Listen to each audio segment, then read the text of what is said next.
American revolution ഞാൻ മൊത്തം നമ്മൾ പറയുന്നതിന് മുന്നേ ഞാൻ ആദ്യം ചുമ്മാ ജസ്റ്റ് ഒരു കഥ പോലെ പറയാം. അമേരിക്കൻ റവല്യൂഷൻ എങ്ങനെയാണ് നടന്നതെന്നുള്ള ഇവന്റ് പറഞ്ഞതിന് ശേഷം എന്നിട്ട് നമുക്ക് അതിന്റെ കോസസും അതിന്റെ ഇമ്പാക്ട്സും നമുക്ക് ജസ്റ്റ് പറഞ്ഞു പോവാം.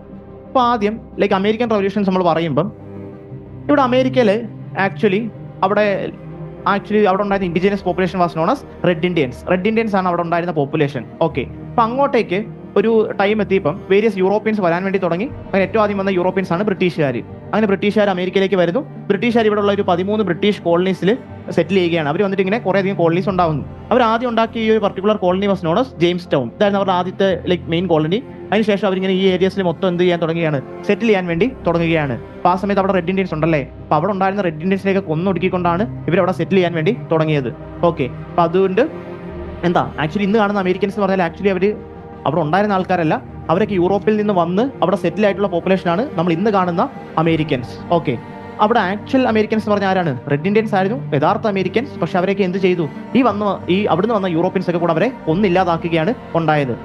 അങ്ങനെ കുറേയധികം ബ്രിട്ടീഷുകാരൊക്കെ വന്നിട്ട് ഇവിടെ ഇങ്ങനെ സെറ്റിൽ ചെയ്യാൻ വേണ്ടി തുടങ്ങുന്നു. അവിടെയുള്ള റെഡ് ഇന്ത്യൻസിനൊക്കെ ഇങ്ങനെ കൊന്നുകളയുന്നു. ഓക്കെ, അപ്പോൾ ഇവർ അവിടുന്ന് വന്നതിന്റെ കൂട്ടത്തിൽ അവിടുന്ന് യൂറോപ്പിലുണ്ടായിരുന്ന കുറേയധികം മെഷീനറിയും അങ്ങനത്തെ കുറച്ച് കാര്യങ്ങളൊക്കെ കൂടെ ഇങ്ങോട്ടേക്ക് കൊണ്ടുവരുന്നുണ്ട്. അപ്പോൾ അവർ അവിടുന്ന് ഇങ്ങോട്ടേക്ക് വരാൻ കാരണം എന്ന് പറഞ്ഞാൽ ഒന്ന്, അവർക്ക് ഇവിടെ പുതിയ കൃഷിയൊക്കെ ചെയ്ത് കുറച്ച് ലാഭവും കാര്യങ്ങളൊക്കെ ഉണ്ടാക്കണം, കുറച്ച് റിസോഴ്സസ് ഒക്കെ എക്സ്പ്ലോർ ചെയ്യണം. പിന്നെ മറ്റൊരു ലക്ഷ്യം എന്ന് പറഞ്ഞാൽ അവരുടെ നാട്ടിൽ അവർ രാജാവിന്റെ ഭരണത്തിനടിയിലായിരുന്നു. ഇപ്പോൾ രാജഭരണം ആയതുകൊണ്ട് ഇവർ കുറേയധികം ടാക്സും കാര്യങ്ങളൊക്കെ അടക്കേണ്ടി വരുന്നു. പിന്നെ രാജാവിന്റെ പെർസിക്യൂഷൻ നേരിടേണ്ടി വരുന്നു. അപ്പോൾ അതിൽ നിന്നൊക്കെ രക്ഷപ്പെട്ടിട്ടാണ് അവർ നാട് വിട്ട് എങ്ങോട്ടേക്ക് വന്നത്, പുതിയൊരു രാജ്യത്തേക്ക് അവർ വരാൻ വേണ്ടി തീരുമാനിച്ചത്. ഓക്കെ, അങ്ങനെ അതുപോലെ തന്നെ അവിടെ ഇൻഡസ്ട്രിയൽ റവല്യൂഷൻ നടന്നിട്ടുണ്ടായിരുന്നു ഇൻ ബ്രിട്ടൻ. നമ്മൾ മുന്നേ കണ്ടു. ഇൻഡസ്ട്രിയൽ റവല്യൂഷന്റെ സമയത്ത് കുറേ ആൾക്കാരുടെ സ്ഥലമൊക്കെ നഷ്ടപ്പെടുകയുണ്ടായി. ഇപ്പോൾ ചെറിയ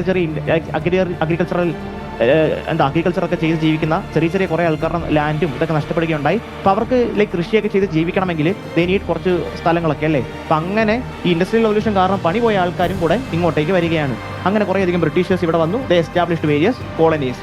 അപ്പോൾ ഇവർ ആക്ച്വലി രാജാവിൽ നിന്നും കുറേ പേര് രക്ഷപ്പെട്ടു വന്നതെന്ന് ഞാൻ നേരത്തെ പറഞ്ഞല്ലേ. പക്ഷേ ഇവിടെ ബ്രിട്ടീഷുകാർ വന്ന് സെറ്റിൽ ആവാൻ തുടങ്ങിയപ്പം രാജാവിന് ആഗ്രഹം വരികയാണ്, എന്തായാലും അവർ നമ്മുടെ നാട്ടുകാരാണ്, അവർ നമ്മളിൽ നിന്ന് ഇവിടുന്ന് പോയാലും ദേ ആർ ബ്രിട്ടീഷേഴ്സ്. അപ്പോൾ രാജാവ് എന്ത് തീരുമാനിക്കുന്നു, തിരിച്ച് അവിടുന്ന് ആളെ വിട്ട് ഇവരെ അഡ്മിനിസ്റ്റർ ചെയ്യാൻ വേണ്ടി രാജാവ് തീരുമാനിക്കുകയാണ്. അങ്ങനെ രാജാവ് ഇവരുടെ മുകളിൽ കുറേയധികം പോളിസീസും കുറേയധികം ടാക്സസും കുറേയധികം ആക്ടുകളൊക്കെ ചെലുത്താൻ വേണ്ടി തീരുമാനിക്കുന്നു. ഇതവർക്ക് ഇഷ്ടപ്പെടുവോ? ഇല്ല. അവിടെ രാജാവ് ബുദ്ധിമുട്ടിച്ചുകൊണ്ടാണ് അവിടുന്ന് രക്ഷപ്പെട്ട് ഇവര് ഇങ്ങോട്ടേക്ക് വന്നത്. അപ്പോൾ ഇവിടെ വന്നതിന് ശേഷം ഒരു സൗകര്യമില്ല. രാജാവ് വീണ്ടും ഇവരുടെ മുകളിൽ കുറേയധികം ടാക്സസും കാര്യങ്ങളൊക്കെ ഇടുകയാണ്. രാജാവിന്റെ കണ്ണിൽ ഇവർ ഇപ്പോഴും ദേ ആർ ബ്രിട്ടീഷ് സിറ്റിസൻസ്. അപ്പോൾ ഒരു പരിധി വരെ ആയപ്പം ഈ ജനങ്ങൾ പ്രതികരിക്കാൻ വേണ്ടി തുടങ്ങുകയാണ്. കാരണം അവർക്ക് പൊറുതി മുട്ടിയിട്ടാണ് അവർ അവിടുന്ന് വിട്ട് നാട് വിട്ട് ഇങ്ങോട്ടേക്ക് വന്നത്. ഇവിടെ വന്നപ്പോൾ രാജാവിനെ കൊണ്ട് സമാധാനമില്ല. അപ്പോൾ അവരെന്ത് ചെയ്യാൻ തീരുമാനിക്കുന്നു, they decided to protest against that particular British crown അല്ലെങ്കിൽ ബ്രിട്ടീഷ് രാജാവിനെതിരെ പ്രതികരിക്കാൻ വേണ്ടി ഇവിടുത്തെ ജനങ്ങൾ തയ്യാറാവുകയാണ്. അങ്ങനെ ഉണ്ടായ revolution is known as American revolution.